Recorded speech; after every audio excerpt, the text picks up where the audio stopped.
Dans cette vidéo, je vais te partager le top 7 des plus grosses erreurs des investisseurs débutants.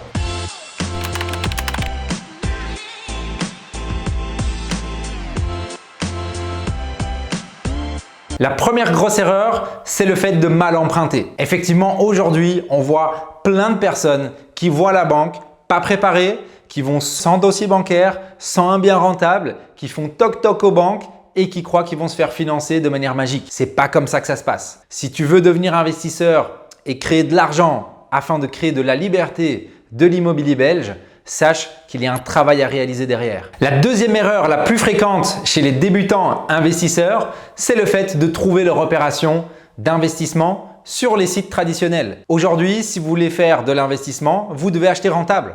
C'est là que vous allez faire vos rentabilités. C'est acheter off-market ou ce que j'appelle aussi acheter en dessous du marché et pas sur le marché. Donc, si vous passez toutes vos journées sur ImoWeb ou les autres sites tels que Logic-Imo, ImoVlan, etc., sachez que vous êtes déjà too late. Il y a des méthodes qui vous permettent de trouver des biens off-market et des biens rentables 10 à 20% moins chers que ce que vous allez trouver sur les sites traditionnels. La troisième erreur des investisseurs débutants, c'est le fait d'acheter dans des localisations trop chères. Je m'explique. Aujourd'hui, qu'est-ce que doit faire un investisseur? C'est acheter un bien dans une localisation où les prix du marché sont relativement bas ou accessibles et où le prix à la location et la demande locative sont élevés. C'est ce croisement qui va nous permettre de créer de la rentabilité et du coup de créer du cash flow. Qui dit cash flow dit revenu locatif, dit delta que nous allons mettre dans notre poche net tous les mois. Comment est-ce que vous pouvez trouver ce croisement-là et créer de la rentabilité? C'est en faisant vos recherches.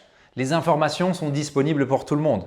Ne fût-ce que taper dans la barre de Google « villes les moins chères de Belgique », vous allez voir une flopée de villes et vous pouvez identifier les villes qui vous intéressent. Évidemment, de l'autre côté, qu'est-ce qu'il faut faire? Il faut pouvoir observer où il y a de la demande locative et quels sont les prix à la location des villes que vous avez identifiées qui sont relativement intéressantes. La cinquième erreur des investisseurs débutants, c'est le fait de ne pas connaître les stratégies à haut rendement. Aujourd'hui, si vous pensez que vous allez gagner de l'argent avec l'investissement immobilier tous les mois directement via une location traditionnelle, je vous arrête tout de suite, c'est plus faisable. Peut-être que vous allez pouvoir réaliser 50, 100 euros de bénéfices si vous trouvez une bonne affaire à l'achat, mais c'est très rare. Par contre, il existe des modes d'exploitation qui vous permettent directement de booster vos revenus.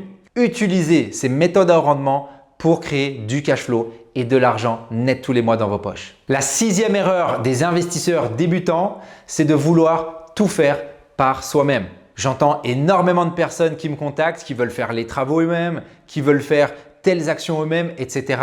Ce n'est pas ce que vous voulez faire. La casquette de l'investisseur, c'est créer des opportunités, créer de l'argent, avancer sur un autre projet. Si vous vous attardez trop sur un même projet et que vous voulez tout faire vous-même sans avoir cette capacité de pouvoir déléguer et de pouvoir avoir cette casquette d'entrepreneur, ça va vous ralentir et vous allez perdre du temps, de l'énergie et vous allez même être entre guillemets un petit peu dégoûté de l'activité. Donc par rapport à ce point 6, sachez déléguer, faites ce que vous voulez faire en tant qu'investisseur. Et ce que vous voulez faire en tant qu'investisseur, c'est le fait de trouver des biens, de les mettre en location, de créer de la rentabilité et de l'argent et passer à un autre projet. La septième erreur des investisseurs débutants, et c'est certainement la plus grosse erreur qu'on observe, c'est le fait de se lancer dans l'investissement immobilier sans s'être formé. Aujourd'hui, avant de vous lancer, si vous voulez prendre aucun risque, si vous voulez faire les choses de la meilleure des manières, il faut avoir les bonnes informations. Donc, allez vous former. Il y a déjà énormément de contenus gratuits comme sur YouTube ou sur Instagram. D'ailleurs, n'hésitez pas à nous suivre sur ces deux plateformes. On vous apporte ces contenus gratuitement. Mais également, vous pouvez vous former en achetant des formations.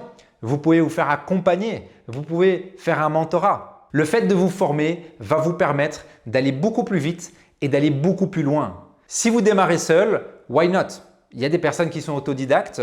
Moi-même, j'ai démarré seul. J'ai fait une première opération. Je l'ai mal faite et j'ai pris cette conscience que je devais observer qui fonctionnait dans ce que je voulais faire et je devais me faire accompagner d'eux pour aller plus vite et pour mieux faire les choses. Donc, si vous êtes dans cette logique de prendre aucun risque et de vouloir faire les choses de manière optimale, c'est exactement ce que vous devez faire. Formez-vous. Pour terminer, pour cette vidéo, j'aimerais vous offrir un super cadeau aujourd'hui. C'est une formation qui est complètement gratuite dans laquelle vous allez apprendre quelques secrets qui m'ont permis à moi de créer un patrimoine immobilier de plus de 2,5 millions d'euros et qui vous permettront également à vous de passer à l'action. Donc ne perdez plus un instant et allez voir dans la description, récupérer votre cadeau gratuit.